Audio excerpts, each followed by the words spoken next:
Hello, warriors. Welcome once again to the Warrior Enclave with Bebe and Toro, where we shatter the silence, share our stories, and where we believe women.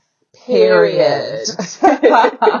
So today we're talking about a very important topic, financial abuse. And this is something that just off the jump as a Black woman living in a straight white man's world, you are affected by this. To a white man's dollar, I think we make about 70 cents thereabout.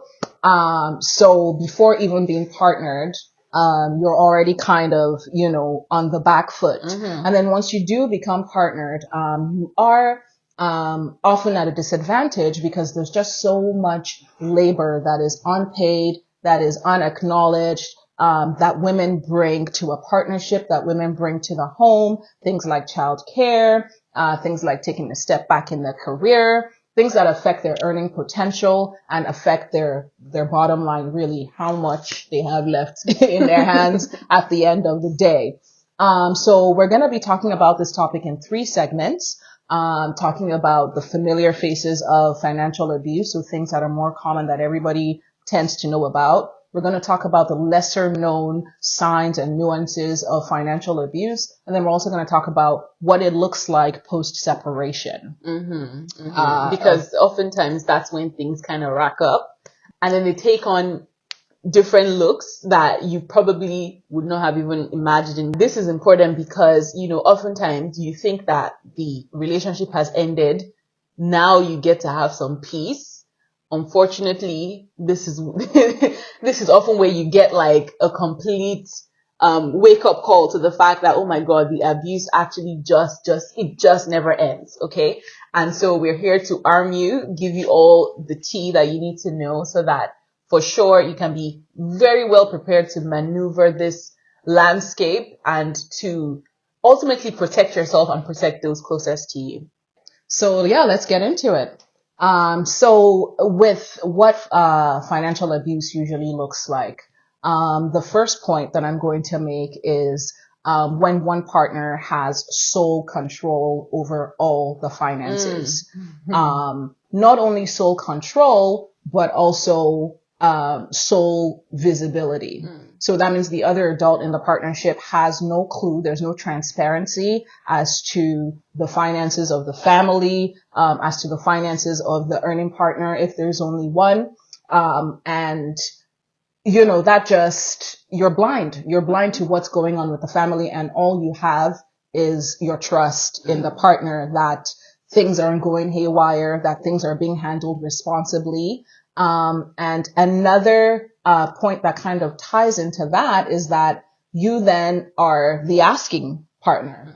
If you don't have any access to the finances or you don't have any visibility into what's going on there, you'll find that your needs will come up, be it from like the most basic needs to the needs for the whole family. Yeah, even. Needs for the whole family, or needs that just come up out of nowhere that need to be taken care of right away, or even just like bigger purchases kind of thing. You'll find that the earning partner who has the sole control, who has sole visibility, when he now gets into the more abusive area of things, they are tight-fisted with the funds, even for like basic things. There are women who they have to ask their husband for money so that they can get sanitary products.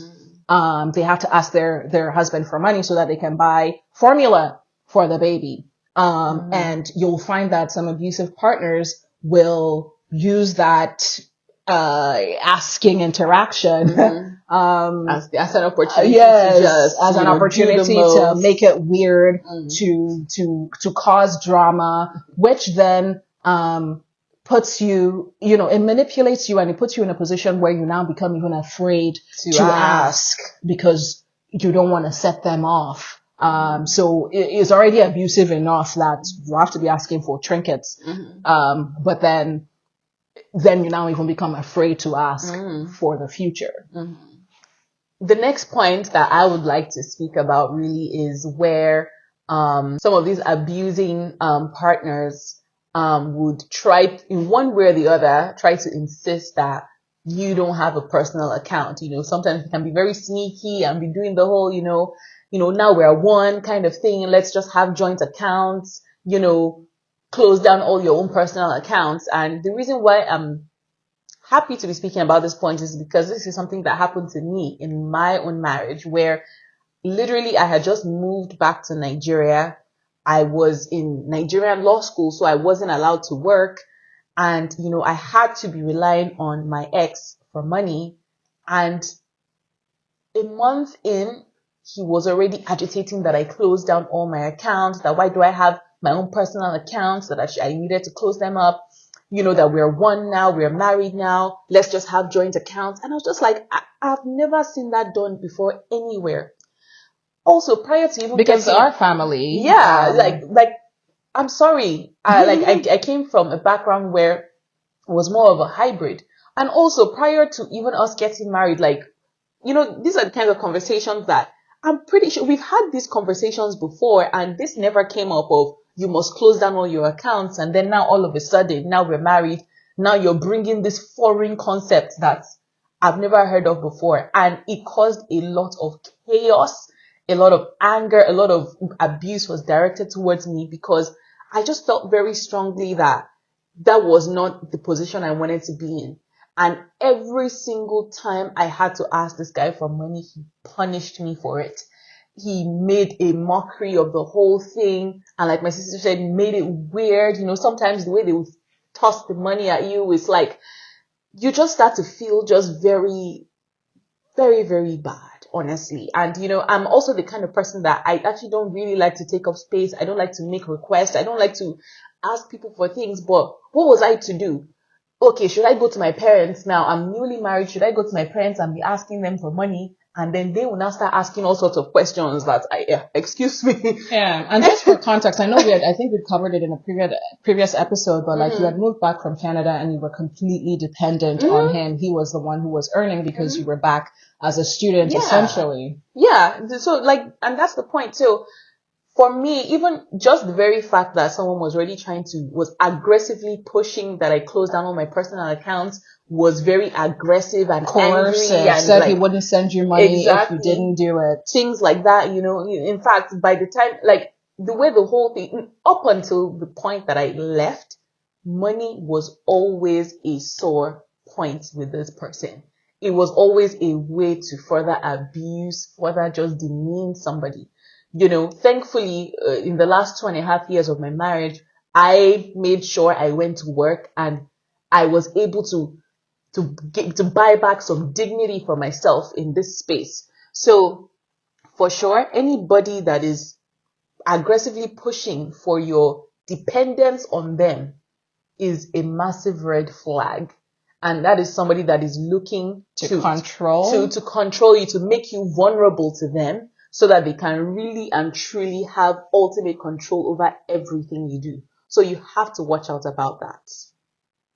Another thing you need to watch out for when it comes to having joint accounts is, when you see just very weird and sketchy behavior, that is a massive red flag, and that is somebody that is being financially abusive towards you.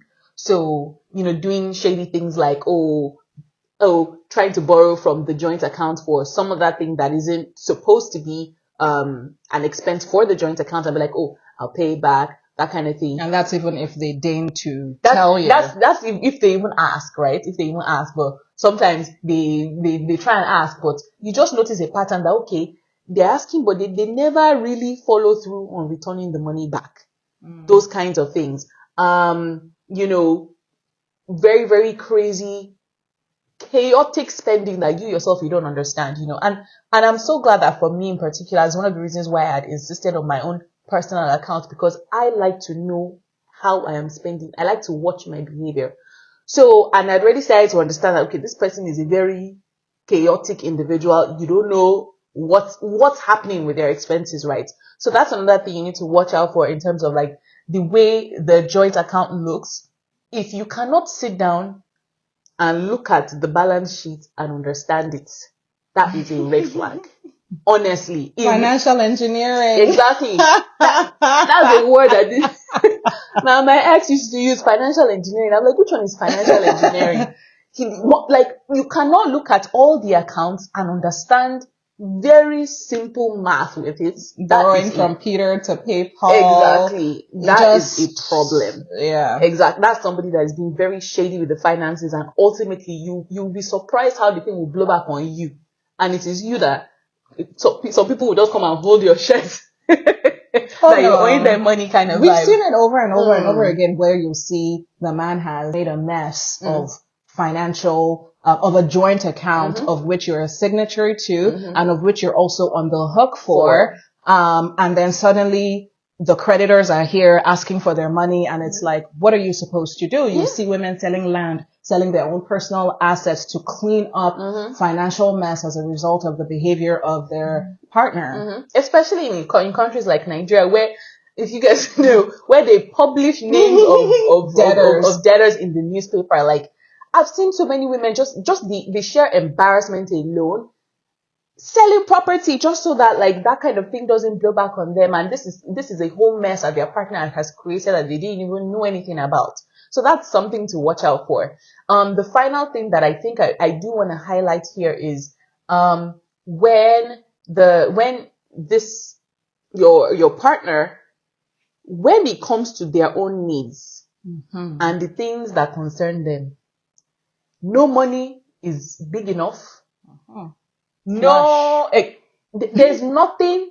They will move heaven and hell for that money to come out for their own nonsense. A lot of it, petty, random shit that they want to do. If it's to buy horses now, if it's to buy their own, they're having a midlife crisis, they want to buy some sports car somewhere, the money will come out. But when it now comes to just, the children need to go to this kind of school, that's when they'll now, the whole thing will scatter that, why do they have to go to that kind of expensive school? This one, that one, this one, that one, Or, I want to dress my children. No, leave even dressing children. I would prefer to have my children in Canada. It's safer for me. My pregnancies are usually very difficult. I just want to have a peaceful delivery. My family is there, your family is there. Let's have these children, in a comfortable environment. Then it's a whole case of, hey, must you have the children in Canada? Hey, like, you'll be so confused, because on one hand, you are seeing their lavish spending on rubbish and nonsense. Now it comes to things that benefit the family, things that benefit the children. Heaven forbid, things that benefit you and give you peace of mind and help you live a comfortable and a more fruitful life. Then that's when they want to start penny pinching. So be very careful when it seems as if your own needs don't matter, the needs of the family don't matter, the needs of your children don't matter, but their own needs always find a way to matter. That's something to be very, very careful about. That is a massive red flag. Okay, so now we're going to talk about some of the lesser known signs of abuse. And the first point I'm going to address is something that actually happens very commonly. But people don't often clock that it is a form of financial abuse. And that is when one partner insists that, the other adult in the relationship, insists that they don't work, forbids them from working under the guise of childcare, home care, whatever it is. And it's usually the woman who ends up taking on that role. And, it could be painted as a way that is like, oh no, well, baby, I just want you to be comfortable. I earn enough for both of us. Even if you go to work, you still have to get pregnant and take time and blah, blah, blah. Or it might be, oh, I want you to be hands-on with the children. I don't want like daycare and outside people and strangers taking care of them and blah, blah, blah. But, the function of abuse is control. The function of abuse is power. And that's just the intro into setting the stage, for you to not have independence, for you to be vulnerable, and for you to be solely reliant on them. Because when it comes to this financial situation thing, that is what traps a lot of women in situations where they're in abusive situations where they cannot get out because of this money thing. So often the foundation has already been laid from the very beginning. That you're not getting out. Yeah, and it can sound romantic at first, but very, very quickly, many a woman who was naive at first has then found out later on in the relationship, later on in the marriage, that my tail is in the wind here. Like I'm not empowered. I have no empowerment, no personal empowerment to get out. And this is not even only just with spousal relationships, even with like parent-children relationships, that dependence, that inability to stand on your own financially, as they say, fuck you money, vex money, if you don't have that, if you don't have it, it leaves you really vulnerable. So it's something that you really need to be cognizant of. If you get into that kind of partnership, make sure that there are arrangements in place for you if you decide not to work, which still has you financially empowered. I don't care whether it's like automatic deposits that are coming in, leaving the man's earning whatever and entering your own somewhere, but you still need to advocate for yourself, even if you do decide to stay home and care for the children and take on that responsibility. Make sure that you are considering your financial standing as well. I'm so glad you brought in that last element, because I do understand. This one is not even about whether or not your partner even requests it from you. There are some women that opt for that kind of lifestyle. But my dear, I only advise you do that. And the way that man needs to pay you as if you are going into an office.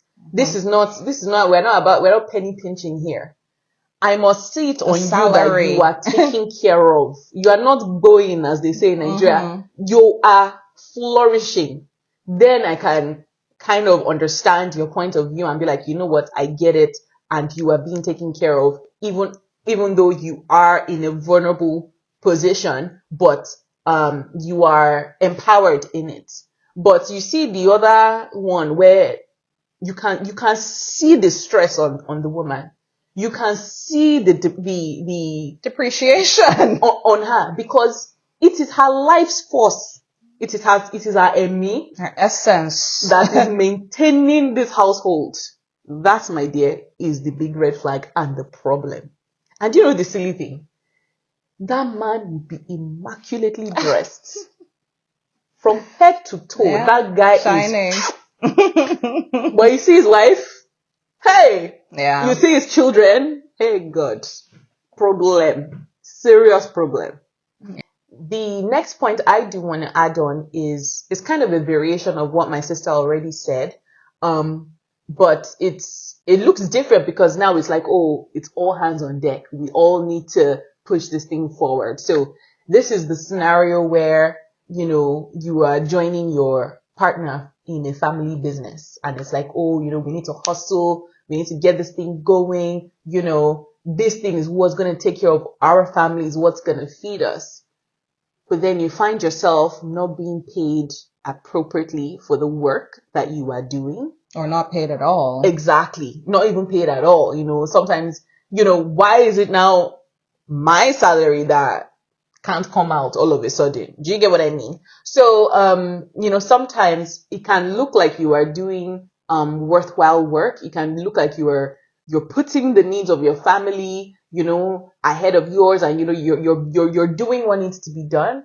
But you need to be very, very careful, especially when you're dealing with someone abusive, where, essentially, again, it's your essence that is running this family business. Okay, if I was not here, if you actually did have to hire someone, you would.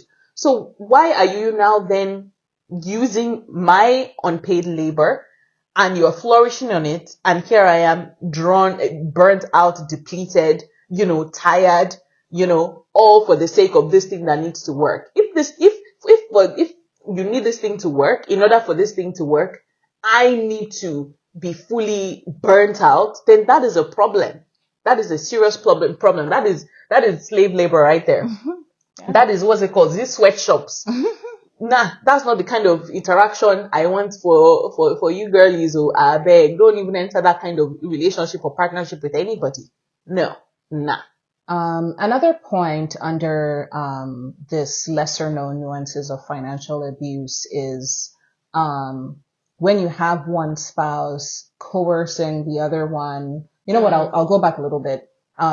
When you legally marry somebody, it's contract. You know, it's legal, it's legally binding, and there are certain things that that you're now inside together as a unit. So things like filing your tax returns, for example, things like life insurance policies, access to certain benefits. You know, you can have a financially abusive spouse who will coerce the other spouse to behave fraudulently, in order to game the system. So filing fraudulent tax returns, as, you know, as spouses, or trying to file to claim benefits that you're not really entitled for, just fraud, Sha. And you find yourself in there together, lumped with this person. And then when the gavel comes down, when the chickens come home to roost, you're both on the hook for it, and there's no anything. Contract is contract. The law is just gonna be like, yeah, it's both of you together, and then you find yourself with some kind of crazy record, or you know, you could have spouses who will steal another spouse's identity, or open all sorts of credit lines or credit cards in their name, and rack up all this debt behind their back, and ruin their credit score, ruin their credit, ruin their financial standing. And sometimes it's not even until you're trying to do something that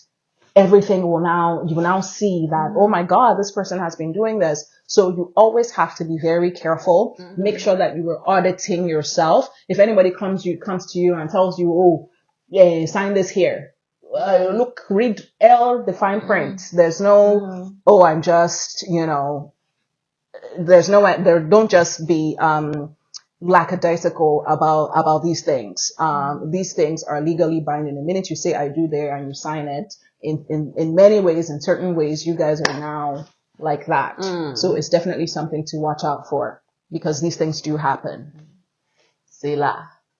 The final point I want to draw to you guys' attention is, you know, which is like a lesser known, again, sign of financial abuse, is when you find that your partner sabotages your, you know, your employment opportunities or your, you know, entrepreneurial opportunities. This is something to not take lightly at all. Number one, not only are they messing with your bag, but number two, there is just like a heavy sense of like betrayal here. Like, this person can't be trusted. And I'm sorry, like, this person can kill, or I don't like to joke with, you know, betrayal issues or trust things, because this is someone you claim you love, and you can do something so low and dirty to them. That is wild. Guys, you need to be very, very careful out here. So, you know, again, I told you guys, I always run towards the research. The number of stories of women who, you know, behind their back, their spouse, you know, speaking with their colleagues from work, their boss, you know, potential customers, business partners. This is something that actually happened to you. Oh yeah. For me, like those of you who listened again to Authenticity Warrior episode 6, I delve into this where, you know, I had begun to take power into my own hands. I was already working. I decided to start a business. Business was doing pretty well, you know, and, you know, I was making strides in my work, in my business, and unbeknownst to me, this guy had gone behind my back to speak to one of my clients and basically told the person not to patronize me. And I didn't know about it. All I just know is that, like, I'd been working with this person for like over a year. You know, we had gone through the process, and then it was time to start making payments, and the person ghosted me. And I didn't know why, you know. I just kind of chalked it up as, you know, bad business or whatever, only for me to find out later that my ex had gone to tell them not to purchase from me, I was like no one can prepare you for that kind of betrayal. Like that's just even one thing. Like the point I was trying to make earlier, where you think, oh, it's a work function, you bring your spouse, you think it's all good and merry, you leave your spouse for a bit with your colleagues, you try and go get a drink, and then you find out later that your spouse had been bad mouthing you to your colleagues. Especially for a lot of you my girlies, I know we're doing really well at work. We're making high strides there. So they cannot stand that you are such a success, because it goes against the narrative they try and spill to you at home. So they get to your workspace where the spirit of excellence is just on you, and then they have to come there and muddy it. They have to come there and scatter it. Like, it's crazy. And you need to really watch out for that, because it comes from a place of envy. And if you've ever been around somebody who is close to you and that person envies you, oh God, that energy is so gross. It's so gross. It's so dangerous. And this person will stop at nothing. Like, there's nothing they cannot do to pull you down. So you need to be very careful about that. If you notice that a spouse is doing that, or even a friend, any kind of acquaintance, be very careful about that. That is a huge, huge, huge red flag. And the betrayals will only escalate until it's like just a really bad one. And you don't want to wait till it gets to that. Oh, trust me, you don't want to be the one on Twitter saying, oh, I got a promotion and my boyfriend. Don't let that be you, oh, my sister. Please don't even let that be you. That we're now here trying to help you solve your matter on Twitter. The man has said that you must quit your job. Yeah. You must not take that promotion. My dear, please don't let that be your story. I beg. So now we're going to talk about financial abuse post-separation. And I think in our last video we had touched a little bit on in a couple of our last videos we might have touched a bit on post-spousal separation abuse, which is the abuse that occurs after one partner has left the relationship, has left the marriage. You'll find that the abuse, there's backlash to that. The abuse ratchets up, and then one place where they're really able to flex, to do damage, is in the legal arena, and that actually has a name: litigation abuse. So you will have spouses who will file all sorts of frivolous, like, court filings just to waste time, delay proceedings, life force, resources, and money. Like, these things are expensive, and they do it, especially if they're the more moneyed partner, they do it as a way to drain you, cause you to give up the fight. Cause you to give up the fight, to further abuse you, to not allow you to progress, to not allow you to move on, to not allow you to heal, to punish you, really. To punish you.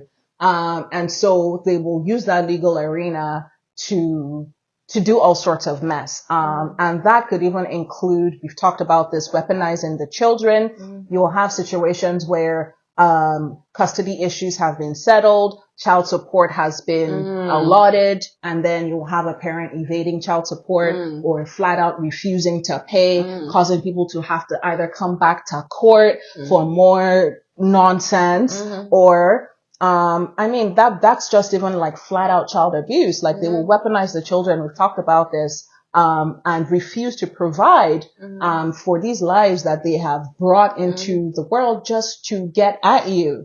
You'll find some of these abusive partners, abusive men, as they're discarding a woman, that includes her offspring or their offspring, and they will just reject everybody together like that, move on, start a new family, and be spending money on those sometimes ones. Down the street, and in their presence, like, trying to show that, okay, I have these money, ones are mine, and I will spend it on these ones, but I will not spend it on you guys. Like, it's crazy the kinds of games that these people play. It's truly diabolical. it makes you want to just take a bath, maybe even soak yourself. Throw up. Exactly, because it's like, what is it? What really is the problem? Like, things don't really have to be this hard. I've seen a lot of people move on from relationships. Things didn't work out. Yes, there was probably fault on both sides, but we've been able to handle matters, the dissolution of this relationship, amicably, if not amicably, at least with a sense of just like humanity involved here. Like a sense of dignity and respect for everybody on both sides. Basic cordiality. Yeah. But when you're dealing with these abusive people, well, the things that you have not seen, you will see. The shege that you manage to evade in the relationship, you will chop it in your exits from this relationship. This is where you will get the full brunt. So you do have to be prepared, especially this whole matter of, once you've now left the relationship, like, because for these people, they just could not believe that you could do it. And that is what is paining them the most. They ultimately underestimated you, and they cannot swallow that pill. And that's why they become obsessed, stalking you, because they can't move on with their lives. So for them, they are more than happy to sit down here and hold you up from moving on with your life. But my dear, I'm here to tell you, you move on. It doesn't matter what they do. Again, we always harp it on this channel that, look, the fact that you left, it is the victory of all victories. With your life, you live, so you won. Period. The victory of all victories. So that's it. That's it, really. What else really is there to say now? I just wanted to add a little thing here, a millennial perspective here. There's this whole thing that is kind of coming back, this whole trad wife, kept woman, feminism is a scam, I want to stay home and be taken care of, I want to be dependent on a man. Oh, auntie, dangerous games. Listen, it's 2023, and even if you go back, our grandmothers, our mothers, what they always told us was have your own money. The wisdom of old. So I'll just leave you with that nugget. However it is that you're able to do it, ideally, even if you are the one in the partnership and you're not working, you need to have some kind of financial independence. It is key to your survival as a woman. It is key to your empowerment in this world. It is key to you being able to say no. And F you when necessary. And you know what? I'm not available for this. No, thank you. Financial empowerment is key. So, I'll just leave you with that. I think that's it for us here, for this, episode on financial abuse at the Warrior Enclave. As we always say, we love you, we see you, we hear you, and we believe you. Join us next time on the next episode. Be sure to like, share, and subscribe. We'll see you guys around. Bye.